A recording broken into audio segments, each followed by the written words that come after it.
Tap the Groups tab to reveal the group controls. Each group is listed in its own column with controls relating to that group underneath. At the bottom, the group can be cut, tone can be injected, and talkback activated. The group can also be routed to the PFL and the AFL bus. Tapping the Access button works in the same way as the Fader Access button.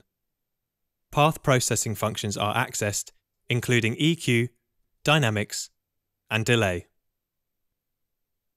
The level control shows the equivalent fader position for the group. A user label can be given to the group using the text field. The width of the group is selected with the pop-up menu. Confirmation is required, as changing the width removes any mix minus or direct outputs for this group.